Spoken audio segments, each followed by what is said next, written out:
It's time for Talkin Tauntauns, your Star Wars source at AIPTcomics.com. Hello and welcome back to another episode of Talkin Tauntauns. I am Jim Lahane, and with me, as always, is Nicole Herview. Me, what up? And with us is my dog on the floor There's chewing really his no bone, one. her Yeah. bone. Yeah, it's just us. JJ still not a parent, but Very close. inching closer. So he's handling pregnant wife duties, which is fine. Doting on his very, very pregnant wife, which, you know what? Good job. Well done. That's what you're supposed to do. Be like, guys, I can't record a podcast. I'm going to take my wife to a bakery. I love that for him. I'm like, yeah, correct. It's pretty much. We knew it would be last minute yay or nay these last couple weeks. And so, he's off doing what he needs to be doing. And that's all good. How are you doing, Nicole? I'm good. Yeah, I'm hanging in there. It's a quiet weekend, which I prefer, so I'm just getting a lot of crap done. You know me. Oh, I always moving.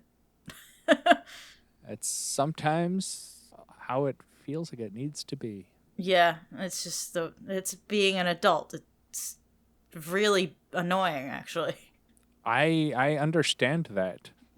Speaking of being an adult, my mother had made all of her kids and grandkids and significant others blankets. And so she had mailed out our 3, and mine had Star Wars and dinosaurs on it. And she's Love like, that. I didn't want to make it feel like a kid's blanket. I'm like, Mom, I like Star Wars and dinosaurs. It is what it is. Like it really is. I've come to accept myself. And she's like, but you're like a 40-year-old man. I'm like, I really don't care. Yeah, listen, you like what you like, and that's all that matters. But the blanket arrived, and it's super cute. Actually, I have it on. Let the me back see of my her. chair. And, Oh, I love it. It's so cool. My favorite part is the dinosaurs on it. They're like it's like different patterns on the quilt, Oh. but then she has like some like actual like cut out patterns of things. I love that. How fun. So- Well so I done, left it- Mom. I left it down in my office because the basement of this house gets freaking freezing. Yeah. Despite new central air in the house, and during the summer it's intolerable. As someone who needs to sit down here and do work sometimes, so it's now my snuggle blanket. Nice. Keep We all me need warm. a snuggle blanket. Keep me warm on those 100-degree days. Yes. So, to the Star Wars. To the Star Wars. Your tauntaun will freeze before you reach the first marker. Then I'll see you in hell. Hello, what have we here? I have one piece of news this Correct. week, We've talked about it. Let's get into it. which is there was on my Flipboard, I was flipping through, and they're like, Taika Waititi talks about his new upcoming movie. I said, oh, that's interesting. Let's see what they have to say about that. And they basically referenced the Screen Rant interview that they say they did with him. And so I clicked over the Screen Rant actual article. And the fact that this is news tells you how little news there is at the moment. Right. They apparently Screen Rant had asked Taika how he wants to ensure that his new upcoming film, quote, feels like a Star Wars film. And his response, I'll read his response verbatim. He said, that's yet to be seen. I don't know. I'm still writing. I'm still coming up with the ideas and storylining it, and just wanted to make sure that it feels like a Star Wars film. Because I could say, oh yeah, we'll just write any old thing and set it in space and then put Star Wars on the front, but it wouldn't be a Star Wars film without certain elements and a certain treatment, so I've just got to make sure that it stays within that wheelhouse. End quote. Yep. And that is the entirety of the article. Yeah. It's very obvious that they've got nothing yet. Just nothing going on. And poor Taika is like buddy, I'm in the middle of it, man. Like, as a It's writer, I get it. Of him just being like, I've got no idea. Thank you so much for asking. Because, like, that's half of the job. It's just like, and I guess it's really hard right now when nothing is going to have anything to do with the Skywalker saga. That door is closed. We are done. So what, now you have all of this, the rest of it. It's like working in negative space. Like, how do you ensure that the thing feels like Star Wars even though it has nothing to do with the Star Wars movies we've seen so far? How do you do that? And I get him being like, F if I know. Like, I kind of get it. But yeah, the fact that this is news means there's no news. Yeah, it's just like there's literally a bazillion TV shows coming out, but out of Celebration, I don't think one word was mentioned about any of the movies we had talked about, like including Rogue Squadron, which last seems we to be heard pretty got much delayed. Done. I don't think that's going to happen, I'm going to be honest with you. But Last I heard, it was delayed. Due to creative differences. That is Was it never creative good. differences? Yes. I thought it was It says that timing, like she was in that busy. Taika article. Oh, does it? It mentions that it was like Rogue Squadron with Patty Jenkins is on hold due to creative differences. Oh, last I had heard, she just had a bunch of, like, because Wonder Woman 3 was supposedly in there, and she was signed on to do another movie in the middle.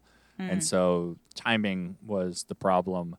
But then you have, like, they've over the years, they've mentioned quite a few movies, but we heard nothing. Rian Johnson's trilogy still supposedly in the works. They still keep claiming it's in the works, but no information about it.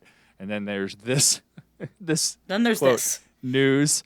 And he could be done with the movie. He could come out next week and like, yeah, I finished filming it. Like, we have no idea. This is just what he's saying. And that's more, I feel like a PR thing. Like, yeah, I don't want to say anything about the movie, so I'm not going to. Yeah. I don't know. I feel like they're just probably having trouble figuring out what the direction is for the films. The shows they have figured out. But what do you do with the films now? I think that's where they're having trouble, which is like fine. But as I said to you off mic, Taika Waititi speaks and the world listens. So this is what it is. Yeah, I can see what you're saying. Like, you're right. The films are a different beast because TV, you don't need it to connect to other things. If a series fails, it fails, and you kind of move on with your life. Like, not everything's great. If it's a success, then you build off of that. Mandalorian was a success. They built off of that. They built a lot off of that. But the movies, you have nothing that's not connected to the Skywalker saga. Even your two movies that weren't connected to the Skywalker saga were connected to the Skywalker saga. Like, Solo directly connected as one of the main characters in the two trilogies. And the Rogue One is as close as you can get to a Skywalker movie without it technically being a Skywalker movie. Right. Vader's in it, so there's a Skywalker. Done. You're right. Approved. He is a Skywalker. He's Darth Skywalker. He's Darth Skywalker. Speaking of Darth Skywalker, speaking of Darth Skywalker, I think we have some TV to discuss. I guess, yeah. Obi-Wan Kenobi. Kenobi! Ben Kenobi, where is he? Come on. So releasing this week is the shortest episode of Kenobi to date. Aptly titled Part 4. I called that. Yeah. I think the next one might be Part 5. Shh. I think I'm Spoilers. stretching. I think that's a heck of a claim to make, but I'm gonna do it. And if I'm wrong, I'll eat my words. But I'm gonna say the next one. If you're wrong, that'll be news. Right? Part 5. Oy vey. Okay, Part 4. Part 4. Obi-Wan Kenobi. Like I said, clocking in at barely over 30 minutes, like 32 minutes, not including the 3 hours credits that they like to add on to the end of these. And I found so much credit. has so much credits. All of them have so much credits. Like, I think this is 6 minutes of credits. God help me. Okay. So, like, hey, you a could lot look of up, people. It's a lot of people. It is, but you could look up the the runtime, like the general runtime that they list, and it's like not even close to what the actual episode is, as opposed to Rebels, which the it barely ends before it like actually ends. There's like no credits on those actual live broadcast shows compared to the Disney Plus shows. They're like, yeah, we're just gonna put everyone in there. Like everyone gets their own screen. Yep. But I found this one interesting because it started with the recap that did something that we did not talk about last week that I wanted to bring up. And it's Obi-Wan's complete kind of like failing in humanity. He has like lost all kind of trust that humanity would do the right thing when he's like when the Camille Nanjiani as I really don't remember his character's name, as we said last week. Fake Jedi Man. Yeah, fake Jedi Man sends Kenobi to this planet. He kind of has a breakdown where he's going, we should not have listened to him. Like, why did we do that? We are Nobody's so screwed coming, now. Leia. Yeah. Nobody's coming. And it seems like he kind of like that, kind of like a breakdown that we haven't seen from Kenobi before. Yeah. Kind of like it's losing, really aggressive. Yeah, it's like losing all hope. Hope and patience. He's got none of either of those things. He is like truly like isolated and alone and like almost pessimistic. Yes, pessimistic. Not even almost. He is pessimistic now. And that's not exactly the guy we meet in A New Hope, and it's certainly not the Obi-Wan we've known in the past. So it's just interesting. It's a little jarring to I'm not saying like it's incorrect. It definitely is. It makes sense. It's just interesting to see him that way. Yeah, you know? and watching his trajectory in the last episode. His trajectory in the last episode went from there down. Like he started off pessimistic, he ended up being dragged on his face through fire. So it seems almost warranted. Like not his distrust in the fake Jedi guy, which actually turned out to be accurate because he was being helped by them. They just they didn't cross paths where they were planning to. Right. But his distrust of everyone seems to have paid off, which is always a wonderful reaffirmation of your feelings. Right. But I feel like this episode, he hit rock bottom at the end of last episode. We are on an upward course here. He seems much more driven and hopeful now that Leia kind of got recaptured. And he's kind of like, we can do this. We can save her. And kind of getting other people on board with him. Including, I feel like we need to dedicate this episode to Wade. To Wade. I can't. I saw so many memes. They were like, who the F is Wade? I'm like... And I'm like, I get it, but I don't care. I don't know this man. They harped on Wade so much at the end. Wade, no, but Wade's dead. I'm like, who's Wade? And then I rewatched the episode. I'm like, he did get mentioned at the beginning of the episode. A few when times. They were like kind of doing the briefing. And I'm like, oh, there's Wade. Yeah, oops. Listen, I get it. I get the attempt at like showing that these people are like they have like very close-knit relationships and like they matter and every death is like significant to everyone or everyone else pretty much, not Obi-Wan because he's like who but I get it, but it felt really unnecessary. It just didn't. I was like, okay, well, I can understand his death. I feel like the trying to draw out the dramaticness of it the drama of it fell flat because we didn't know him at all. And even name drop like they name dropped him at the beginning, but he had no role. It wasn't like it was O'Shea Jackson who actually seemed to have a part in the episode. Right. He's still alive. Like I think if they killed him off, that would have had more of an impact because he played a pivotal role at the beginning of the episode. Yeah, I agree. Wade didn't do anything. Not really. Not in particular. No. It's fine. I guess it's an attempt at world building. To back up and go like 100 miles in the sky real quick. This episode was fine. It was fine. People are being really aggressive about how much they don't like it, and I can't fathom it. Like, that's when I get angry.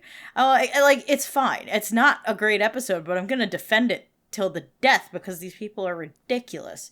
It really is fine. People were calling it a filler episode. I was like, do you know what that means, buddy? Like, someone needs some media literacy classes is my instant reaction to that. Okay, let's just go definition of filler, something that does not progress the plot along. Correct. This if is the literally plot is in the same spot at the beginning episode as the plot is at the end of the episode, then that episode was not needed. This is the plot. Like, I think people are real mad that it's like not the Darth Vader versus Obi-Wan Kenobi show.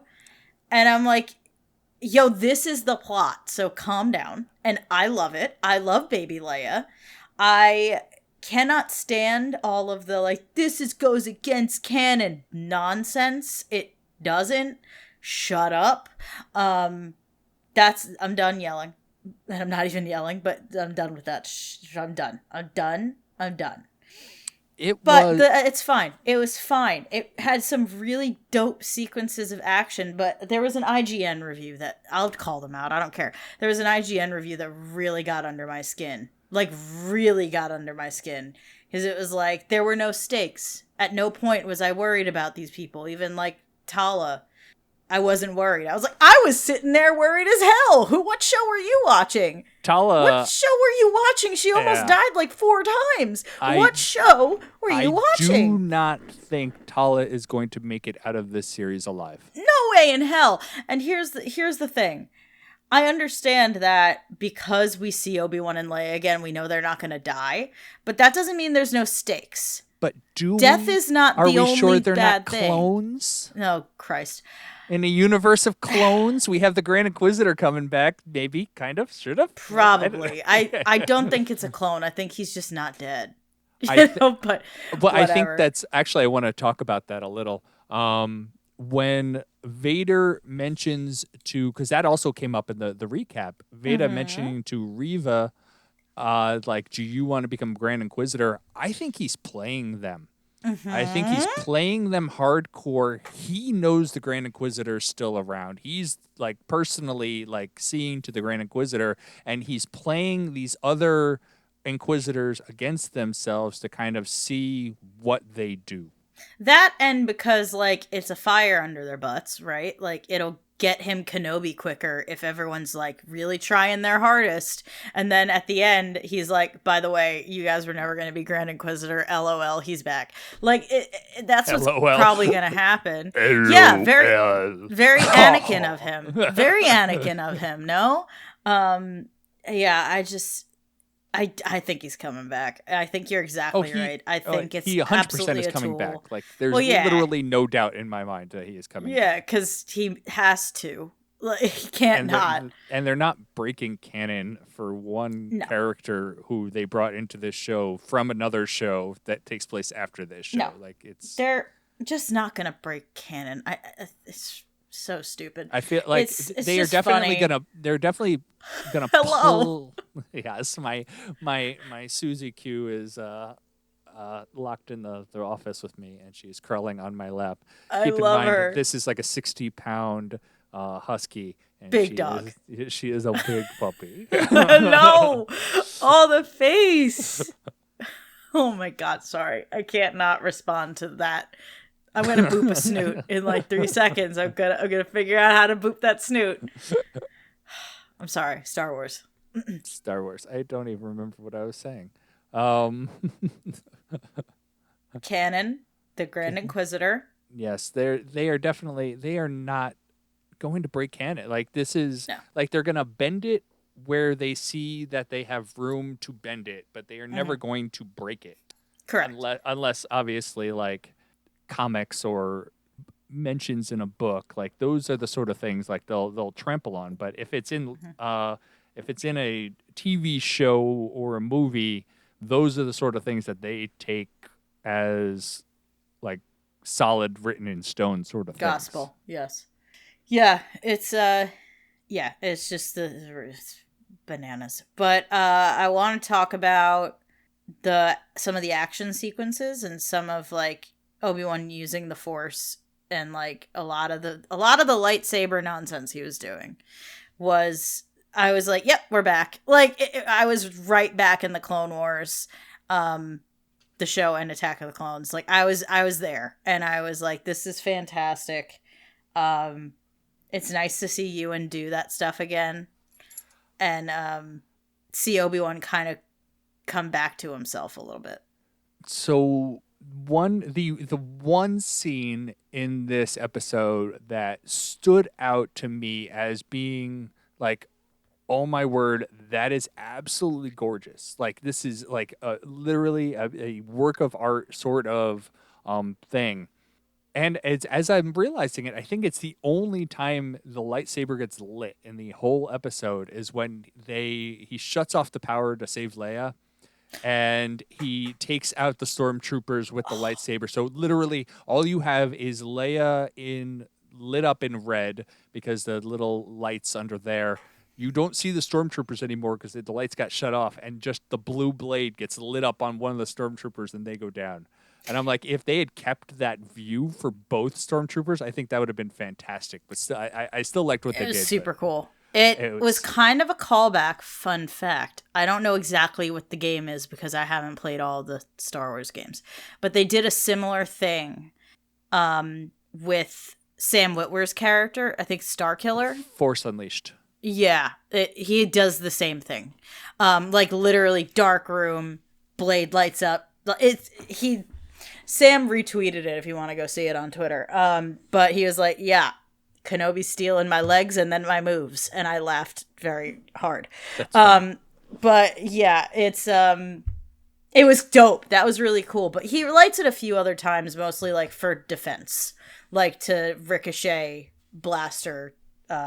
Okay, yeah. Oh, you're right. Not bullets. They're not bullets, but they're little laser, the pew-pews, you know. Blaster boys. Blasters. Blasters, whatever. He ricochets the little laser boys. He did do that. Does that a good amount. And then him holding like the water back, like the glass together, and that was really cool as well. Like Obi-Wan uses the Force a lot here when he like seems to still be struggling with his connection to the Force, but he's like making progress. But like in order to use it, and I think that's something a lot of people have said. Like, there's no stakes, there's no emotional storyline here, and I'm like, you're telling me this man in front of you rekindling his relationship with the Force is not an emotional storyline? Especially at the beginning of the episode, he is literally struggling to move like a toy or something across like the ground. It was like he had nothing. He had nothing left in him. I don't know if you remember me saying, but he literally had his face dragged across the ground in fire. Oh, yes. Just at the end of the last episode. Oh, like yeah. That was right. That was right before this. Yeah, so and his pretty face is still perfect. What's that about? That I'm a little like, come on, Ewan. The Bacta tank. I guess the Bacta tank. Yeah, sure, okay. I'll give you the Bacta tank. I'll give you that. Actually, meanwhile, Luke, whatever. That was because Mark Hamill got into a car accident, and they were like, "We need to ruin his face." Oh, his face is not ruined. I mean, that was the attitude, like with the tauntaun and the whole. Well, but oh gosh, what's its name? Wampa. Thank you. Somebody tweeted online, apparently, like I saw it like secondhand. They're like, people were complaining about the T-47s. Which were the speeders that Wade was flying, and person who was not Wade, who I don't know if we ever got a name for her, but yeah, I don't know. So they were flying T-47s, and this person was complaining that they are clearly cold weather vehicles. And I'm like, that is the dumbest interpretation I've heard, because we had entire plot points around how they were not cold weather vehicles. They were not suited for the cold. And Yes. so we needed to have Luke riding around on this camel horse thingy and eventually get into a car accident. Right, pretty much. Right. I wondered if anybody actually caught the accident. the car accident part, but Yeah. I'm like that's I was being subtle. Yeah, very. The I subtle actually- humor of Jim Lahane. I do subtle well. Actually, you brought up a reminder of me. I had a dream about you. Oh no, that's never good. It's I woke up and I'm like, I need to remember this to tell Nicole. You had for somehow I first introduced you in the dream to Sam Witwer. Okay, go on. And you Keep going. immediately get down on one knee and propose. I wouldn't put it past me, but I also would not All right. have the And- balls to do that. And now we're going to tell how my brain twisted this into something very weird, is that Oh, no. you were actually just a brain of yourself wearing glasses.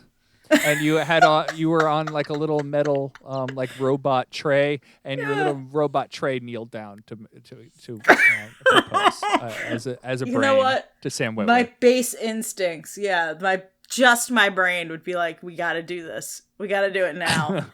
He's not married. We can do it. It's so bad. So That's yes. very funny. That That's hilarious. That was the most random. I'm like, I woke up and I'm like, I need to remember this. Listen. I'm blushing like a fucking idiot. I'm blushing like an idiot.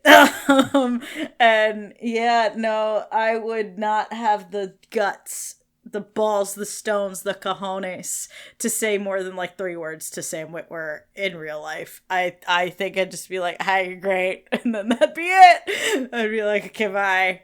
No, I'd be fine. I But- wonder if something like that, somebody actually did that and he responded yes. Like, Lucky person. what?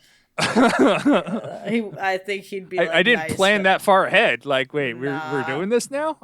So funny. So, back That's a to great Kenobi. dream. Anyway. Back to Kenobi. It's jump to the beginning of the episode. So the whole premise of the episode is that we need to rescue Leia from the I forget what they call it. Something the Tower Inquisitorius or the Fortress Inquisitorius. I think Yeah. Fortress Inquisitorius, because it almost rhymes. The Temple of Doom. That Temple of Doom with the boulder. Yeah. I think Reva's the boulder in this instance. Sure. And so we need to get Leia back.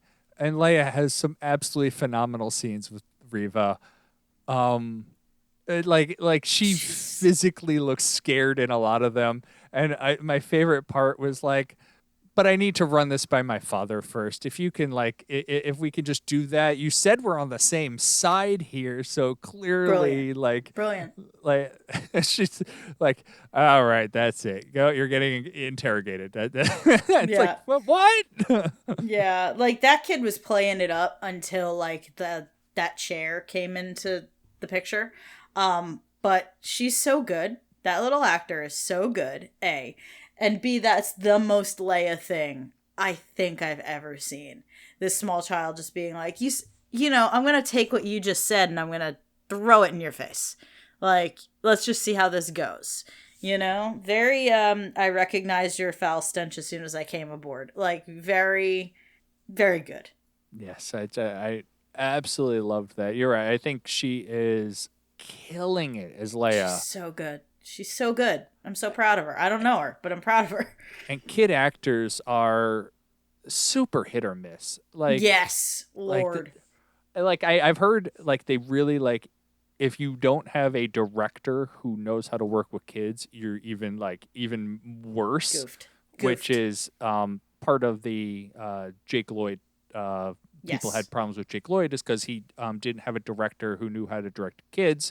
Right. Because George Lucas is more of a I trust my actors to do what they know how to do, whereas kids don't generally know what they're doing. Know what they're doing, yeah. And so Yeah. it is on the hands of a director a lot on if the kids do well, but obviously, like, not all kids know how to act, regardless of the director. And so you need Right. you need to I have a think good balance. Yeah, it's one of those things that, like, when I was hesitant at first to watch Stranger Things, it was because I was like, these kids are 10. This cannot be enjoyable.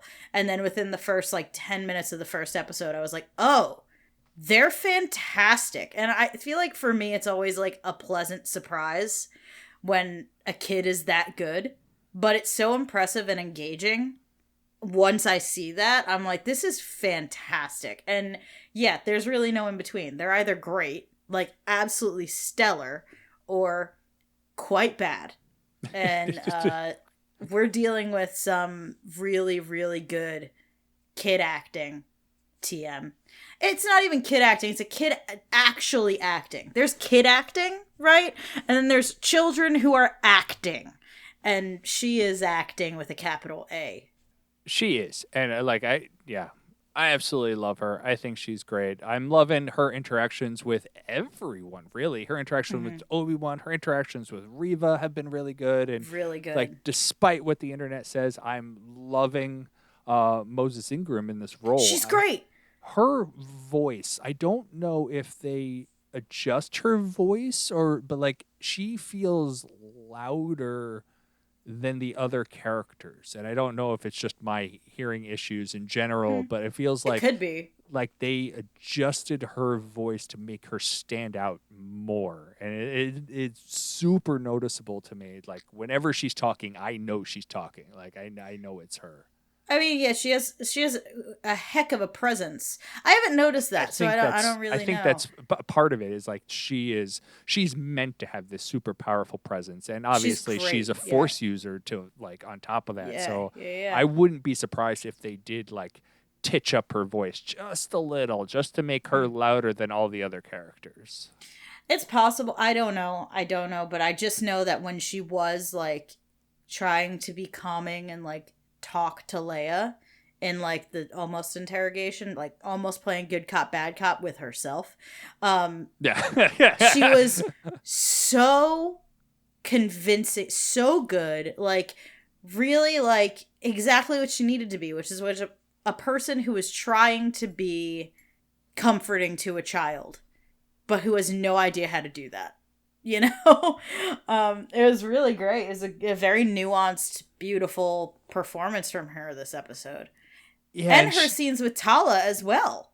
Yes. Unbelievable. Yeah, like, you're right. Like, when she was trying to comfort Leia, and she kind of, like, she didn't do what you or I, or like a person who isn't 100% evil, would do. Basically, most people would say, the only person who can save you now is me, because you need to put your trust in me. Mm-hmm. She doesn't say that. She says, the only person who can save you now is you. So then, like, clearly you are, like, putting it on you or on me that like, Reva is not the person to be trusted. Exactly. By the words you're saying. It's like, that really not the way you should have been going about it, but she doesn't. You're right. She doesn't know how to interact with a child. Yeah, she gives herself away a couple times. Yeah, and immediately at the end when she says, I love the call forward to A New Hope, where I let them escape. I put a tracker on them. And I'm like, it's immediately, I'm like, it's in Lola, the droid. Oh, I screamed. I was like, Lola. Like, immediately. Yeah, I was the same way. I was just like, oh, dang it. Like, I don't know.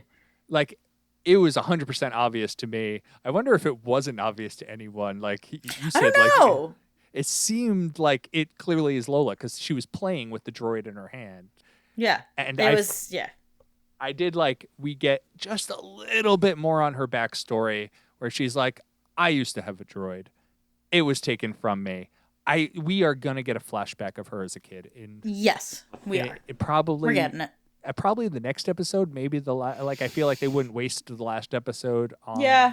Like, put it. I feel like it'll be in the penultimate episode. Yeah, which is next week. Correct. Yeah, I don't know. Like, we have to. We gain like nuggets of her backstory. We have to like Yeah. where she was found by the Grand Inquisitor. I assume Yeah. like that's where, because he said he found her on the streets. I believe he's the one who. You said might that. be right. I gotta watch everything all over again. So Everything, always, all at once, or that film. No, I gotta watch all these episodes all over again. so. But yes, so we are planning our breakout of Leia. We meet more of the path with O'Shea Jackson. O'Shea Jackson, that's his name, right? I do not know. I feel like, yeah, O'Shea Jackson Jr. I feel like he was built up as a big character, but it feels like more like a cameo. Mm-hmm. But I had no problems with him. He was there. He's an interesting character. Nah, we don't even need to dignify that. But there was a very stupid thing that I saw online that was like a theory about him, and I was like, stop it. Like, it's so dumb, it does not bear thinking about. But yeah, I like that character. I feel like I hope we see more of him. I hope we see a lot of these. Like we have Andor coming up, which takes place 5 years after this show. And so we can set things up here to have them come in later too. Like Tala could definitely come back if she survives. If she survives in some sort of, because like these people are clearly the nascent rebellion scurrying Force users across, including I actually wonder if we'll get O'Shea Jackson's, like if his wife was someone that we knew. Yeah, I don't know. But we break in. Obi-Wan breaks into the temple. Swimmy boy. He swims a lot. Swimmy boy. The man always swims. It's great. He's got to be wet all the time. And we find out what this Fortress Inquisitorius is actually being used for. And have you seen who is down there? There's a few people down there, my guy. But do you like did you it was see one of the masters from the Clone Wars, right? Yes. Hold on. The name's escaping me. Yeah, the name's escaping me as well. He's the first one that we see. But besides that, we don't get anybody else. Tara Sinube. Yeah, thank you. So he's the only one that I hear we actually get. There were some people who were like Palpatine's. It seemed like they were Palpatine's, like, not his guard, but like his little chancellor people who would have been in his little box. You know, the box in the Senate. They each have their little boxes that like float. Yes. Okay. People who would have been in Palpatine's little box. One of them with the hat. They have like red and black. They wear red and black. I'll send you a picture. Because I'm not describing Palpatine's box was the Chancellor box. He was in the. That's what I mean. Like, but he's he got only people. had. There were people in there. Oh, I only remember. I'm gonna find this. Hang on. Sly Moore, and the blue guy. Oh, how do I look for this? Oh my gosh. Obi-Wan Kenobi episode 4. Jedi Tomb. That's there. Yeah. So, Tara Sinube seems to be like, I haven't seen anything official, but everyone piled on that it was. I couldn't see anything. I couldn't see anything like distinctive, but I also watch it on a smaller TV. So maybe if you have it on movie theater size TV, it's easier to like pull out the details. But everyone under the sun is guessing what these other characters were. One of the kids looks like it was a Jedi Temple kid. Absolutely. He's like in the middle of training. Which is interesting given that was 10 years ago and Order 66 happened literally killing them all. So I wonder, like, how did this kid end up elsewhere? I feel like these are torture victims that they like captured, and they're not killing them and then eventually bringing them to this like tomb place. So it seems weird. Like, what is this tomb that they are building, and why? Yeah, why is it like just trophies and like that's it? That's the vibe.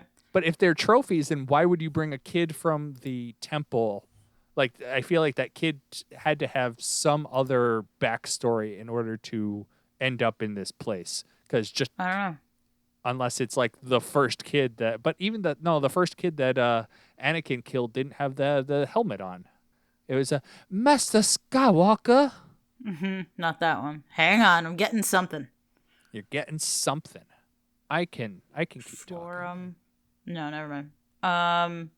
Florum. They mentioned Florum. Yeah, no. That's where I don't know. Artalia said that Obi-Wan was. He wasn't there. Right, he was not. I don't know. I will find this. I found a picture of what I'm talking about, but it doesn't matter. It's probably wrong. Yeah. That's what I feel it's like. Probably Twitter lying to me.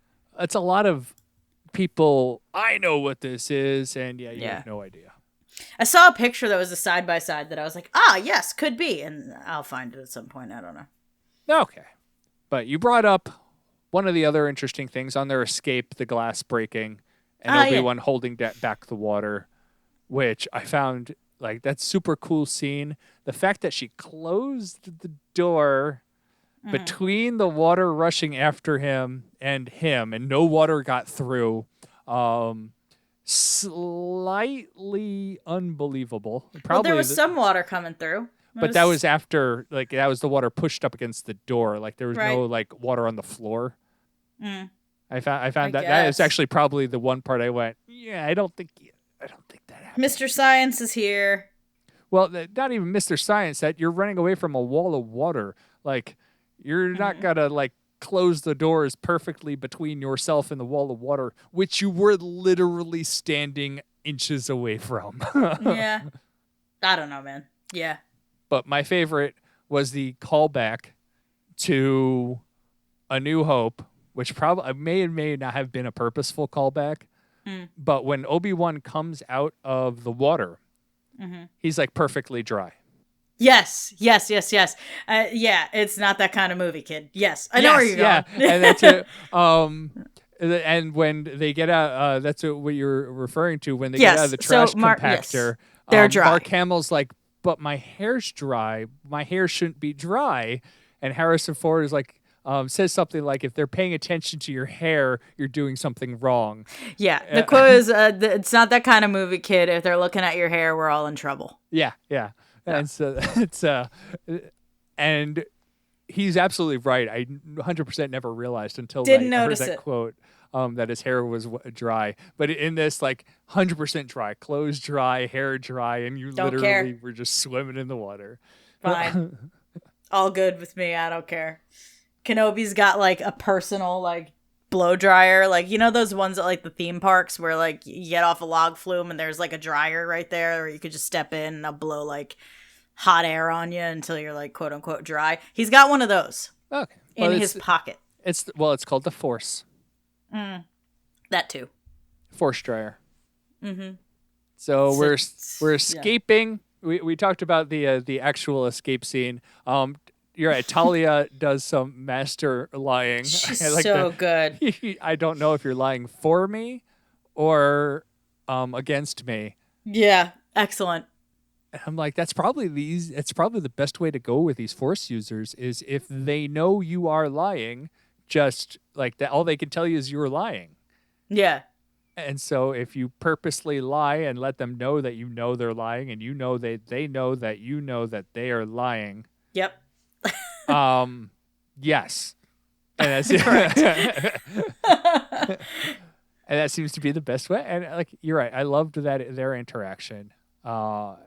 Because it kind of showed, it did make me question her a little bit at that point. I'm like, for a second, I was like, hello? And then I was like, nah, she's lying. Yeah. Well, yeah, she's lying. She's lying to everybody all the time. Lying to everyone. Everyone, everywhere, all at once. That's it.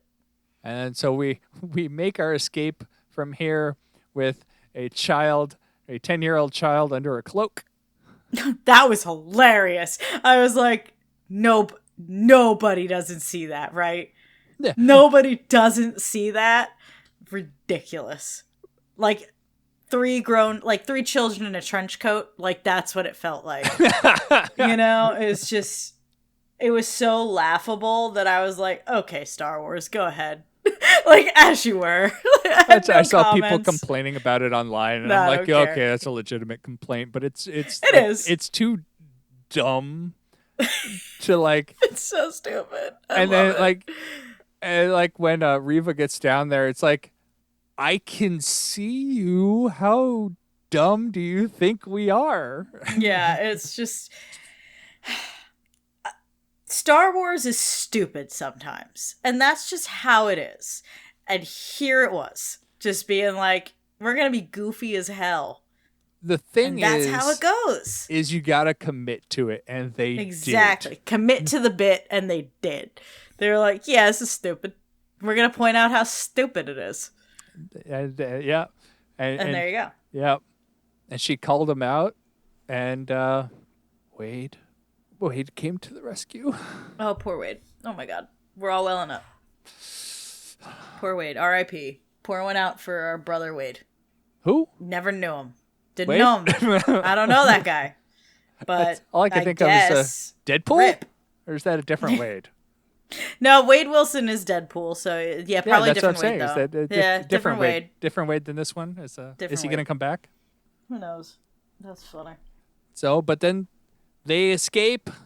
We find out that they're being tracked because Reva's far smarter than anybody realizes she is. And I let them go, which didn't seem like it at the time. But if she's like, No, it didn't, but but she's clearly tracking them, so it's like she played this much closer to the chest than I realized. my thing is she probably put the tracker on Just in case. I- And then yeah. said that she let them go. Oh yeah. You know what I mean? But I even that don't think she let them go. No, in but my even- opinion. Even the fact that she put the tracker on, well, Smart. she was purposely goading Kenobi to come to them. That's a fact. So she had to assume there was a chance that they would get away if you have Kenobi coming to you on purpose, because you are literally calling him to come to you. So I think it's kind of one of those. We'll just hedge our bets here. Yeah, exactly.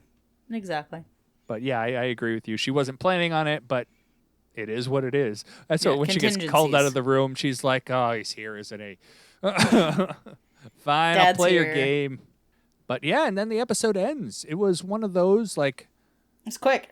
it was super quick. I literally stopped and checked the runtime when it ended because I'm like, is that it? Because I feel like last week in this same period of time was all before we see Vader, and it's roughly about the same. Like I said, last week's episode felt like 2 episodes. This week feels like 1 episode, but it does, like yeah. half of last week's episodes. It feels like a middle bit, which is fine. I think, again, this is one of those shows where you have to look at the whole thing as one arc instead of like episodic, where each episode has its own arc. That's not what this is doing, and that's fine. But as long as you accept that, this episode was just in the middle of the rising action, and that's fine. But they And it literally did what call it's it supposed out. to do. Like, it's not called episodes. It's called parts. It's part Parts. 4. It doesn't even have a Exactly. name. It is literally Correct. not an episode. It is. It's just a 6-hour movie. That's what it is, and we're just all watching it in bits and pieces. Yeah. And so like that, I had absolutely no problems with it. Was it the best? No, it was fine. fine. It was exactly what you were saying. It was fine. I enjoyed passable. it. I didn't dislike it whatsoever. Whereas like with The Mandalorian, I did have a lot of issues like with what they were doing. I have had no issues at all with this show, which is I find amazing on my end because I am nitpicky as hell sometimes. Yeah.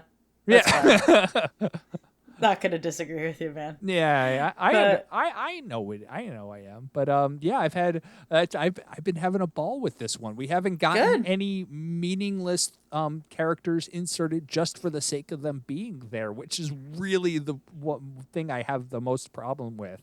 This has been its own story, and it's so far been going good. Like I'm interested.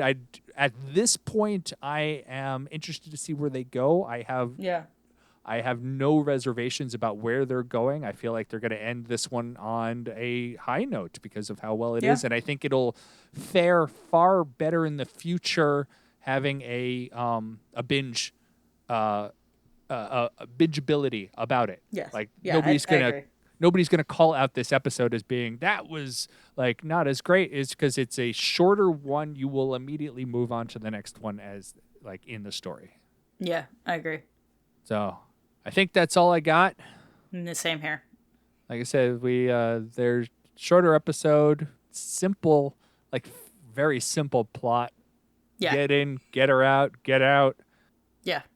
And I'm just excited to see what the next 2 episodes are. That's it. I'm curious where they're going from here. Clearly, they're tracking Obi-Wan. Like he has to return her at some point. I assume. Like he's not. I've seen A New Hope. He doesn't have her in the crate with the lightsaber. It's like, hey, Nah. I got your sister here Here's your too. Sister. Yeah, no. So funny. No, yeah, Oh, you already spoiled what the next episode is going to be called. I know. I'm just calling it like I see it. Part V? Yeah, V for Vader.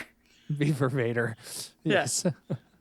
Who was barely in this episode as well. Yeah, he really wasn't. I'm expecting to see a lot more of that man. I assume. I don't think next episode. I think the last one. I think the last one to end up this series. I think what we are going to get is this is my guessing. Next episode, we're going to get the flashback with Reva and her end with the series. Like maybe death is kind of where we're leaning towards. I don't see any other way about it, but I'm also not a writer on the show, nor am I a professional writer, nor do I write TV. And we've also seen Ahsoka not die many times when she was expected to. So she can make it out of this alive, but I assume in this show, next episode is going to be the last one, and then we're going to deal with Vader in the final episode. Yeah. I'm also waiting for a Clone Wars flashback. Just one. I just want one Clone Wars flashback. I want Satine.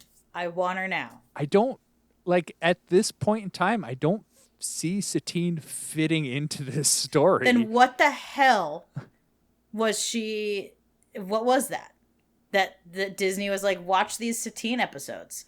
One guy had access to the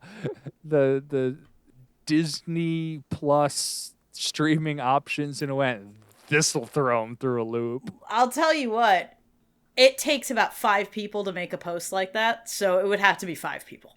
Just so you know. Someone had to write the copy, someone had to mock it up, someone had to write the social copy, someone had to schedule it, and then someone had to monitor it. Probably. It's Disney. I'm sure that they have 5 different people doing that. One person that they didn't even know had access to the feed. It's like, doubt it. That's a thing. Did I post But that? go on. I don't remember that. All right. It was Wade. Sure. It was Wade. But hey, I still just want to see a mention of the woman. Just a mention of her would be great. But we'll see. We'll see. Now I'm wondering what the other pilot's name is. I seriously don't think we got a name for her. We'll figure it out. We'll figure it out and open the next episode with it. All right. So with that, you can reach us through email, talkintauntauns@aiptcomics.com. You can find us on Twitter @Talkin Tauntauns. You can subscribe to our Patreon and join us on Discord through AIPT Comics. And you can also do us a big favor. If you are enjoying the show, you could leave us a 5-star review. You can make a comment with a review with 5 stars. Tell us how much you like us. Tell us how much you like Wade. Yeah, that too. Okay. And as an addendum, I seriously needed to find the name of her character because it really annoyed me. And a lot of people online complain that a lot of the female characters either don't get names or don't get complete names. Kira, Rey, although we did find out Rey's, but and it's understandable that they're upset because like female characters are much as characters as any other character. And so I really needed to find her name. Her name is apparently Sully. of which I don't remember them ever mentioning in the show. I need to rewatch it, but Sully, okay. Sully, and I could not find it in the credits, but that online has give us it, and apparently people are clamoring for a Wade spinoff. Wow. Okay. That's Taika Waititi's movie. It's about Wade. It is about Wade. It's Wade. It's the Wade story. Wade, a Star Wars story. Wade, a Star Wars story. And with that, Jeez. we'll see you next week.